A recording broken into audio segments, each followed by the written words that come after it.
Hi everyone, Sir Douglas of the Argos Fancast here once again for another episode of Upon Sober Review. In this game, it was in Montreal. It was against the 5-0 Alouettes, who are now the 5-1 Alouettes.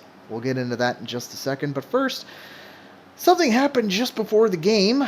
Bill Manning, the president of both Toronto FC and the Toronto Argonauts, was you could say sacked, but really it was one of those things where MLSC said you're fired, but Bill said you can't fire me, I quit. So it was one of those mutually discussed and mutually agreed upon things that yeah, we're done.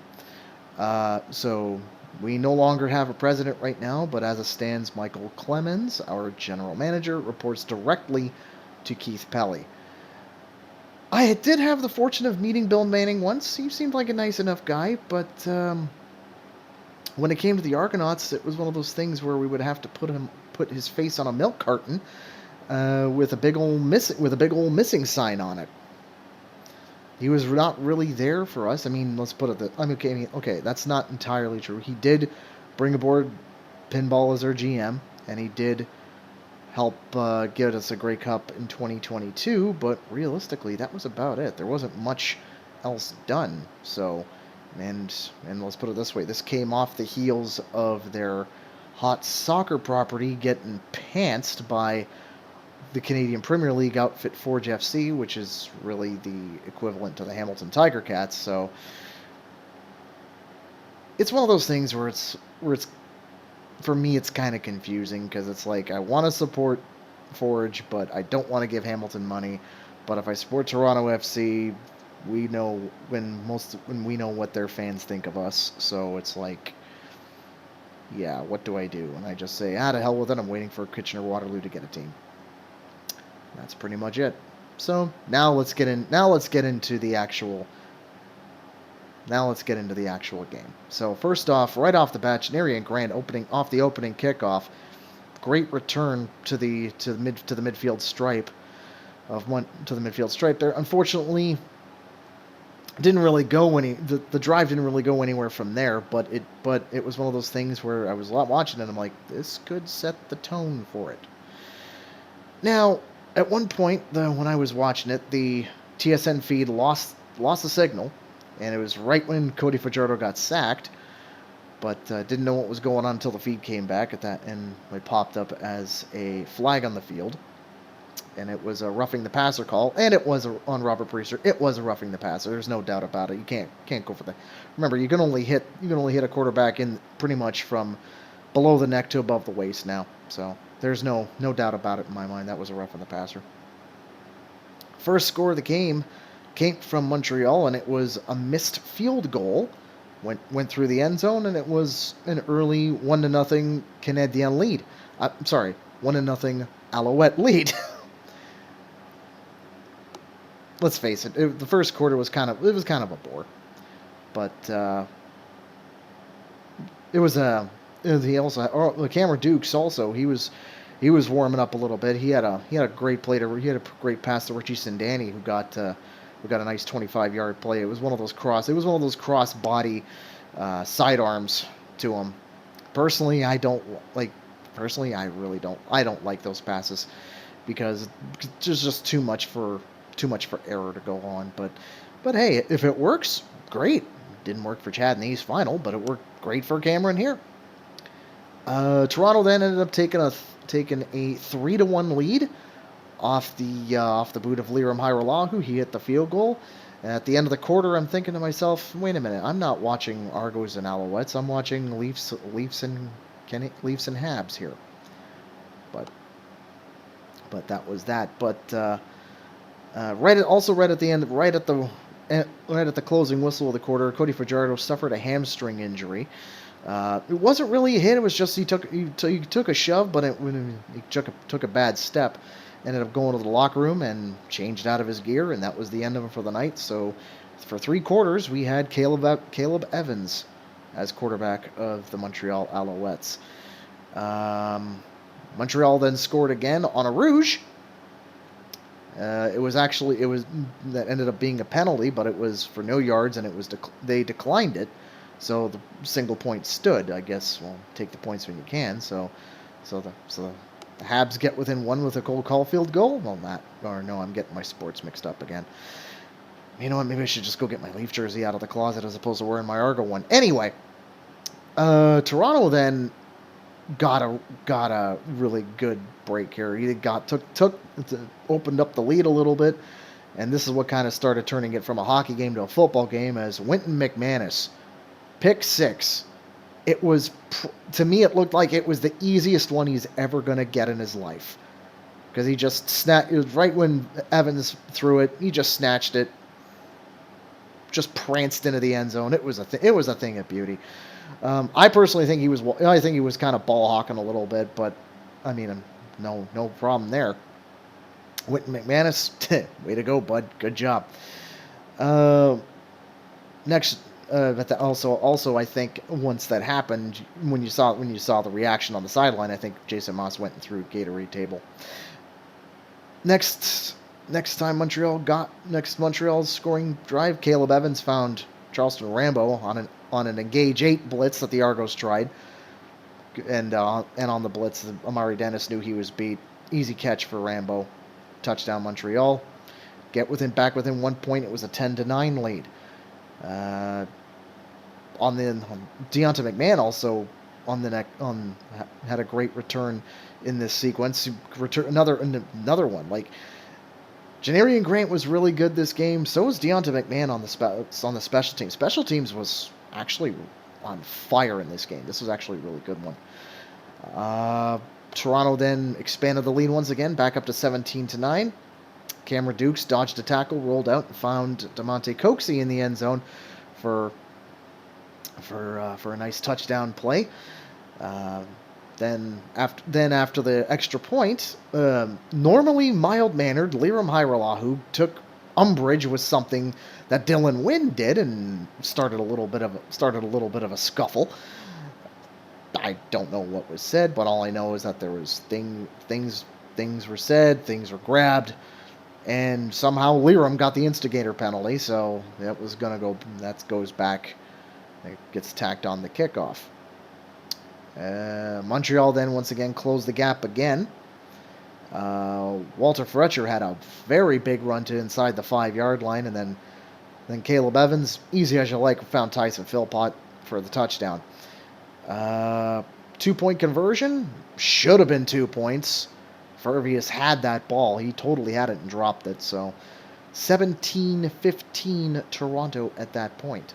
The following kickoff, oh boy, look out. Janarian Grant, immediate response from him in the special teams. 102-yard kick return touchdown.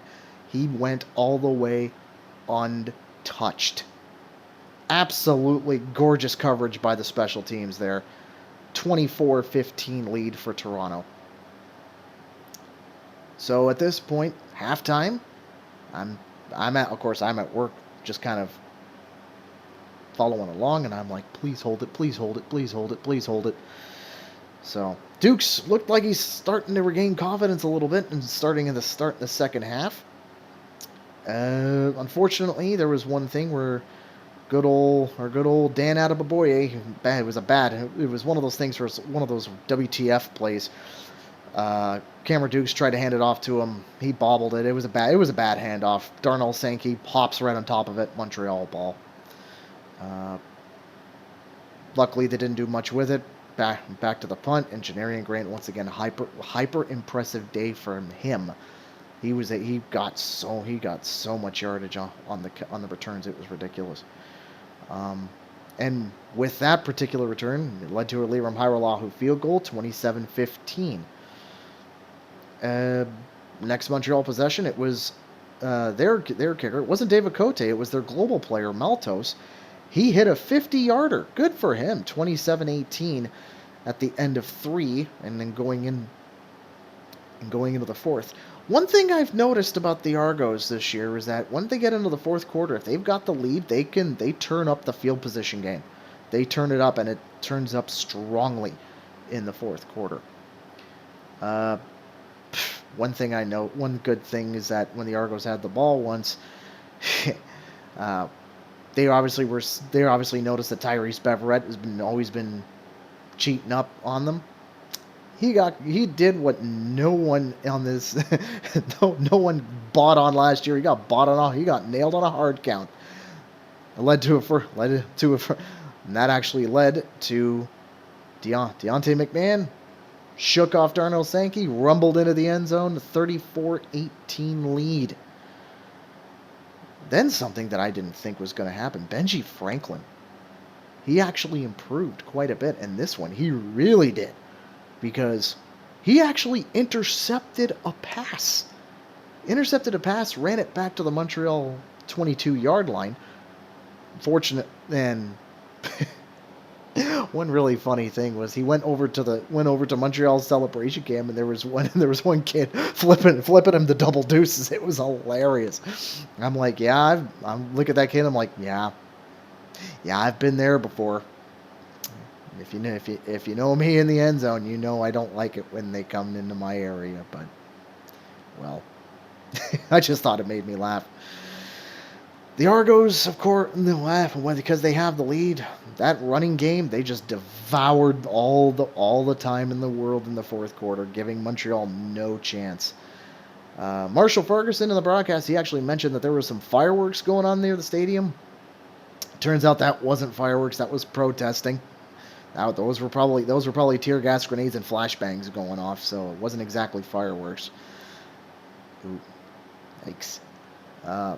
Liram Hairolahu scored one final field goal, and then Montreal just went to defeat formation, not victory formation, defeat formation, and that was pretty much the end of it. Toronto wins, and gives Montreal their first loss in over 300 days to the tune of 37-18. How does this go up to the standings? Well, Toronto's now within 4 points of the division lead. Just ahead of Ottawa and way ahead of Hamilton. So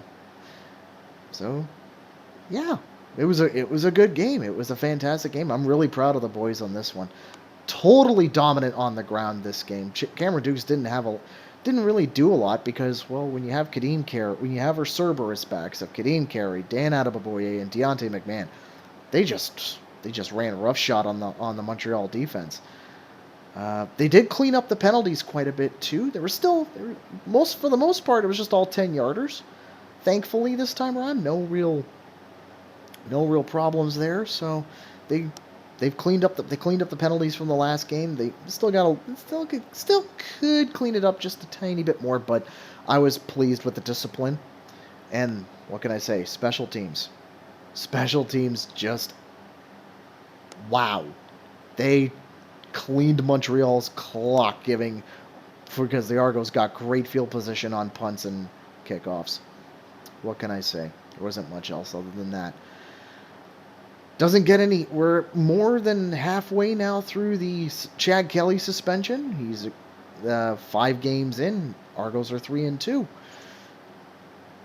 No one really expected that. I know. I was hoping that we were going to be at 500. Right now we're above with 4 games to go, and that stretch is, well, we got a game against Winnipeg coming up 2 Saturdays from now, home and home with Calgary over the August holiday weekend, and coming up next week, the always emotional, always hyper, always intense, the first Ballard Bowl match of the year in Hamilton, as the Frankenfelines, sorry. The Hamilton Tiger Cats take on your Toronto Argonauts. Hamilton currently 0-5. I have a feeling they're going to turn up for this one, and I hope they do, because Hamilton's always an entertaining matchup, even though it gives me a heart attack 9 times out of 10. Anyway, that's going to do it for me this week. As always, throw a like down, throw a comment down. Please subscribe. I'm at 20 subscribers now, 11 away from the magic pinball number of 31. Let's see I hope we can get to that before the Argos return home to take on Winnipeg in a couple of weeks. So thank you very much, everyone, as always. and I will talk to you all again later this week for the preview of the first Ballard Bowl matchup. Till then, take care, everyone.